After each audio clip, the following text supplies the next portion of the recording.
Good afternoon, Facebook Live, Facebook Land. Hi, it's Carlos Garrido here from Sandler Training Miami. I am flying solo today as Antonio is tied up with client work. So I'm flying solo. Thank you very much for joining us. For those of you who are new to this, the Sandler Training Clinic that we run we do this every Thursday. You're back on. I'm back on. Do I start again, Jabelka? Pick up where I left off, Yeah. You sure? Yes. Are we not going to lose that on the beginning of when we post I it? don't believe so. Okay, well you should introduce yourself. This is Jabelka. Jabelka is our producer, director, camerawoman extraordinaire. So as I was saying, we do this every Thursday. We come to you at 2 p.m. Eastern Time into your homes, your offices, your cars, to bring you our live sales clinic. It's an opportunity to answer questions that Facebook Land throw at us about sales, sales management, leadership, because that's what we're all about here at Sandler.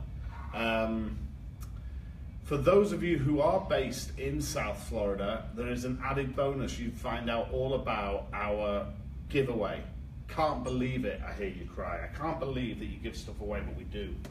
We give away a free workshop every single Monday.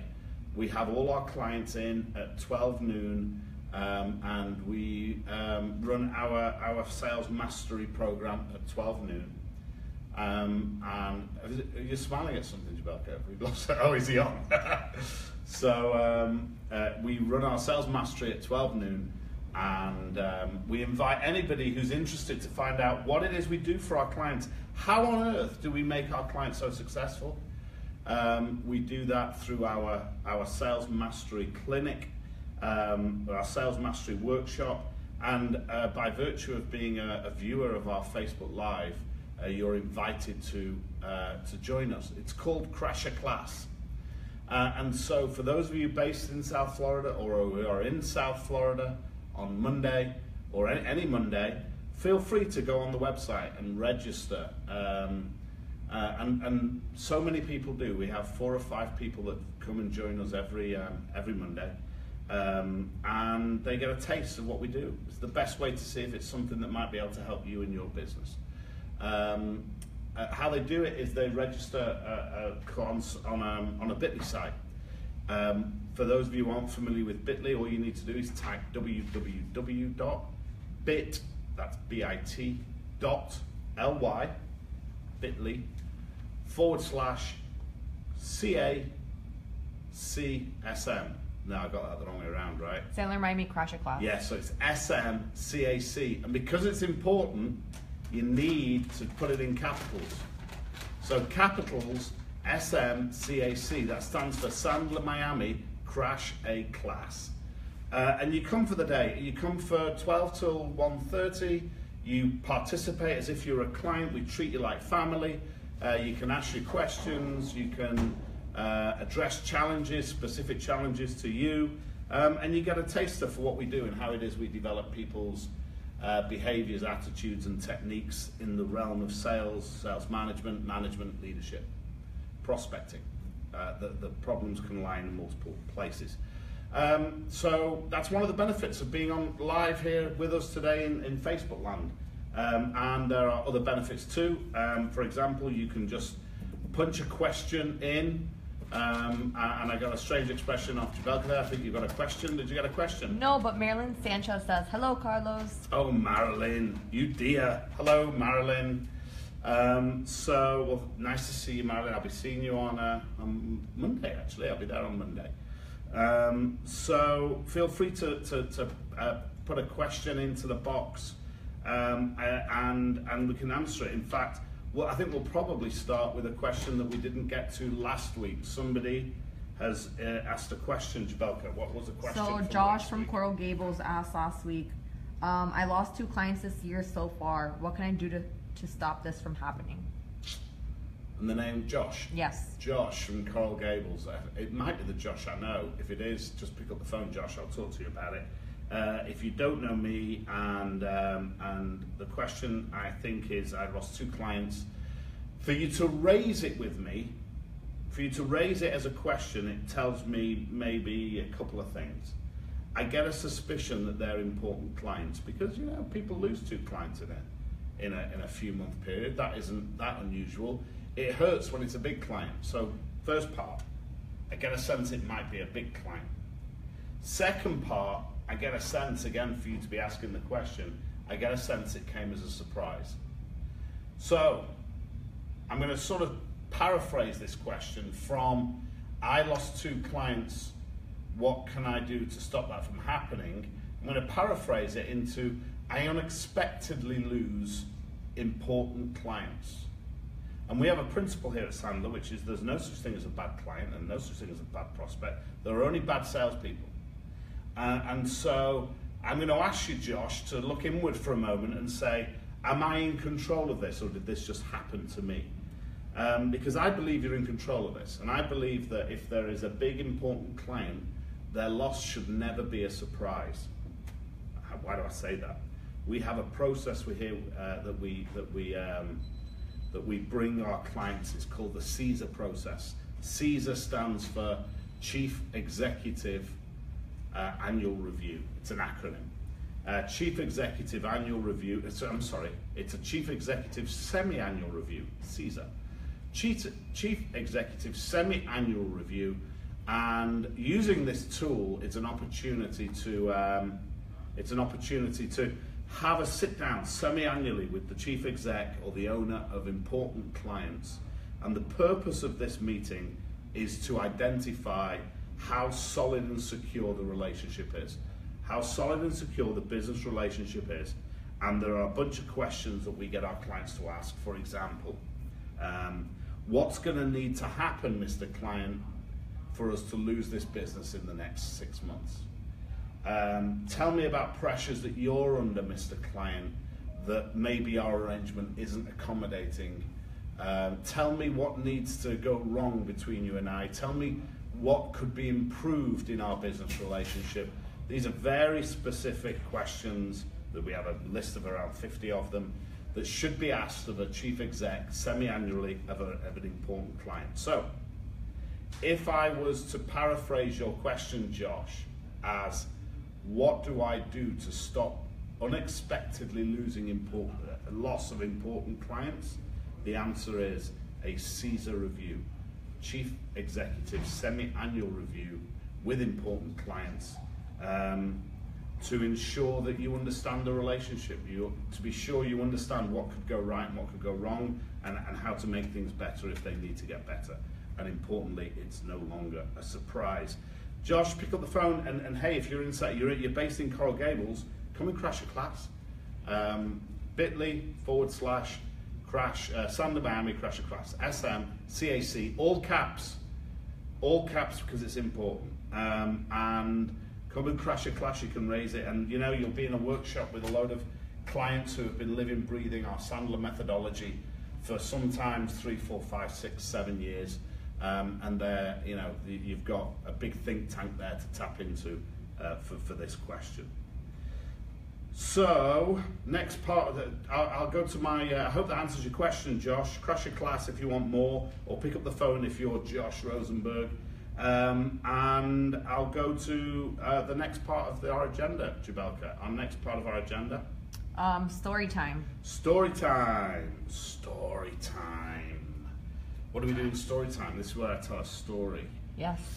Interesting. Actually, if Mike's on the phone, I was just on the phone with Mike doing our sort of regular coaching call. We have a weekly coaching call, client of mine.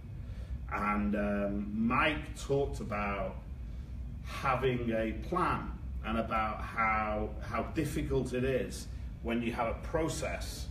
Even though you have a good solid sales process and you've planned out a call, how difficult it is in the heat of battle sometimes, and a prospect's firing, or even one of your team, if you're a manager, is firing problems and issues and concepts at you, how difficult it is to stick to the plan. And in fact, I was reminded of an interview with Mike Tyson. So this is the story. Interview with Mike Tyson. For those of you who don't remember Mike Tyson, he was a very proficient heavyweight boxer. well known and renowned for a very high level of aggression and strength. And, you know, I've heard him described as basically a dinosaur with boxing gloves on. And he would intimidate and just basically overpower mentally and physically his opponent. Very successful heavyweight boxer. And he was being interviewed before an important fight. And the interviewer said, well, Mike, do you have any concerns about the match? And Mike said, of course not, I don't have any concerns. I'm going to win this match. And the interviewer said, yeah, but, you know, the other side, the opponent, and I forget who the opponent was, the opponent's team has had a much greater ability to prepare for this match. You're a very public figure. Your training regime is common knowledge. Your sort of nutrition and the kind of things you're doing in the training ring is common knowledge. They will have watched many videos of you in other fights. They will have developed a much more robust plan for the fight than you could have with this relatively unknown opponent.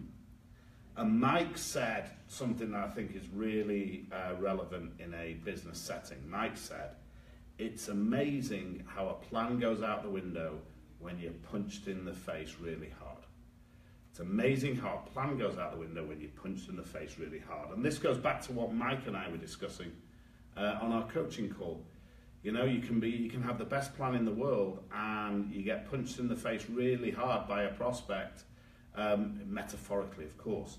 And the plan goes out the window, which is why at Sandler, we are proponents of a common sales process that you run and you basically understand the philosophy of the sales process even better than the operation of the sales process. Because when you're punched in the face really hard, what you can always fall back on are your core beliefs. And you will easily fall back into habits that you have established over a long period of time. So if you have anything that looks like our sales process, which includes, you know, a step of bonding and the use of an upfront contract, a discovery phase of paying money and decision, and then a closing phase, which includes a presentation or fulfillment step and a post-sale step. That 7-compartment process that you're very comfortable with, you understand philosophically, you operate, you know, 4, 5, 6 times a day. Well, you know what, then it becomes habit. Then no longer have you got to think about it. And that process is robust even when your prospect is punching you in the face really hard. So remember that. Remember the lesson from Mike Tyson. And that's my story time. How was that, Jabal? Was that good? We're at the quarter of the hour mark, so I should remind anybody who's listening or has dropped in, if any of this is interesting and you've got specific questions to ask, why the hell don't you come and join us on a Monday at noon? You know, we give it away to anyone who's been on our Facebook live clinic. They can come see a workbook. They give us an hour and a half. We treat you like family. It's here in South Florida, just near Coral Gables. And you can come in, we treat you like family, like a client. You'll be in a room of people who have been doing what we train for many years. They're experts, and you can get an opportunity to get some of your sales issues addressed. How would you do it? You'd register at www.bit.ly/SMCAC, and it's important, so it's all capitals. SMCAC, that stands for Sandler Miami Crash a Class.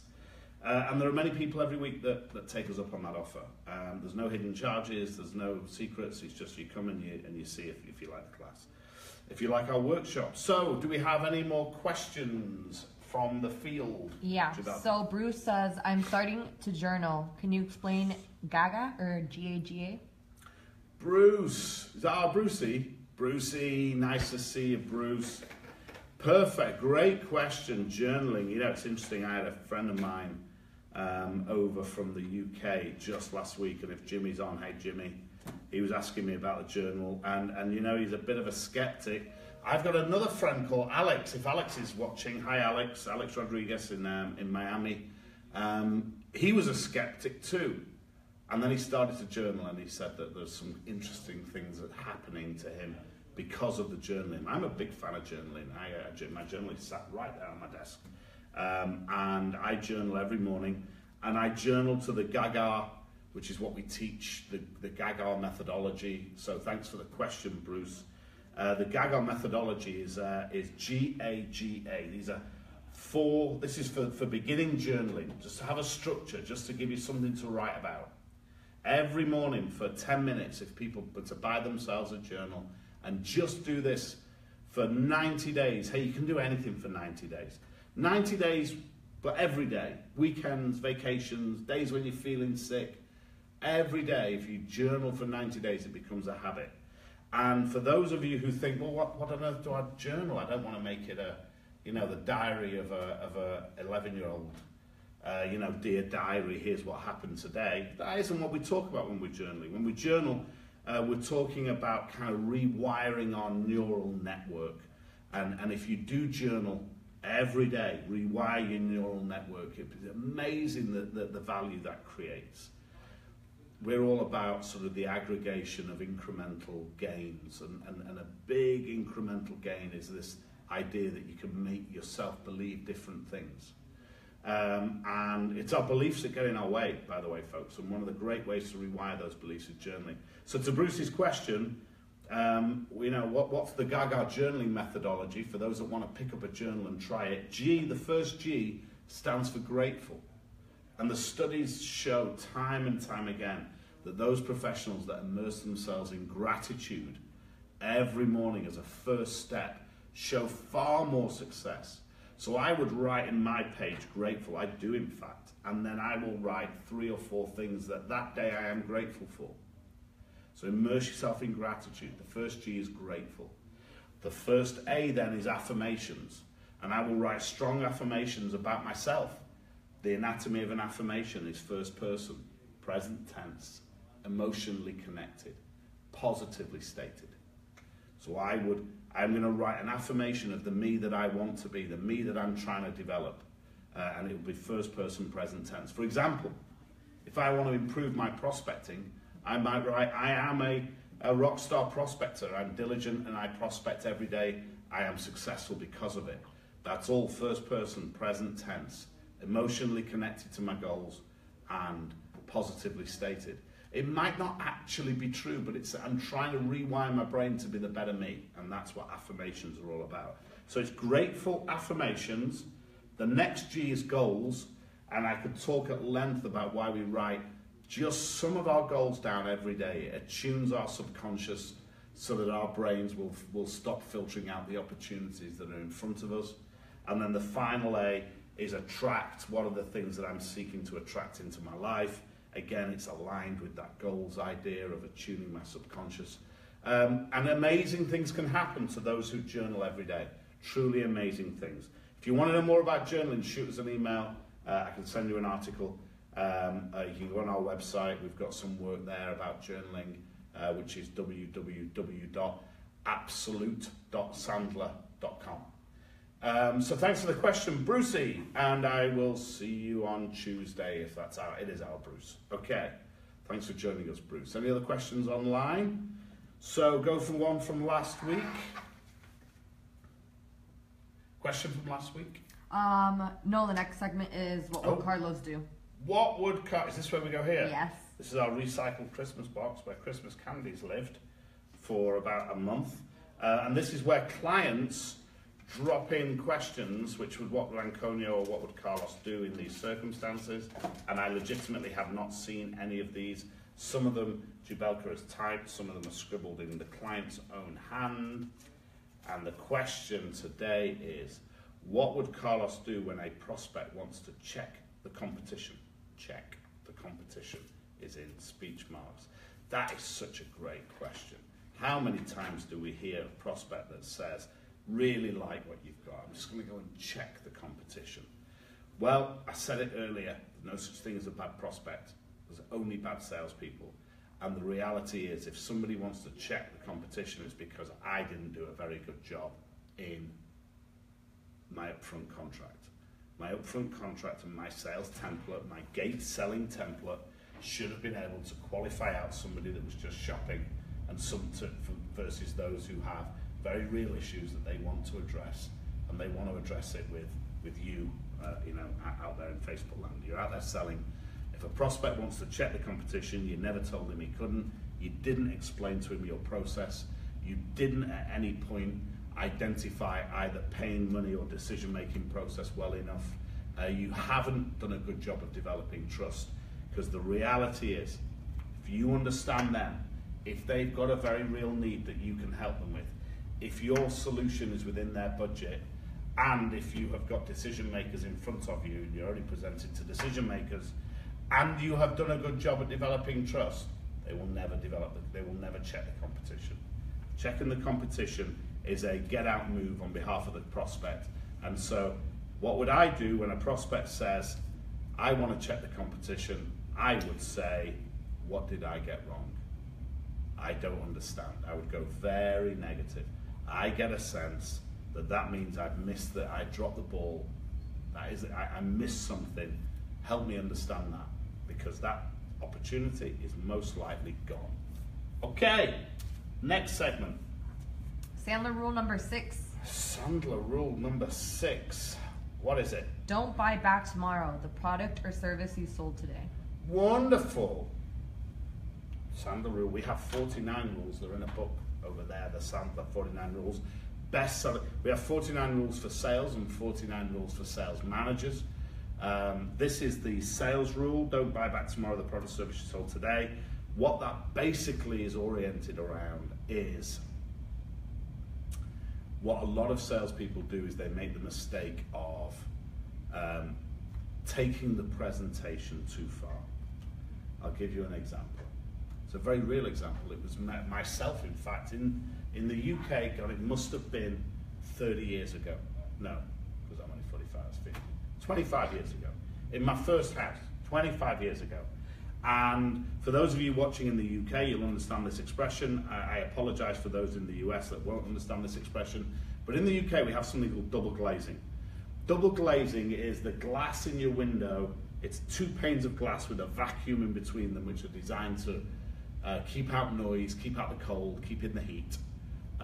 In South Florida, if anybody's watching, it'd be more designed to keep out the heat and keep in the cool.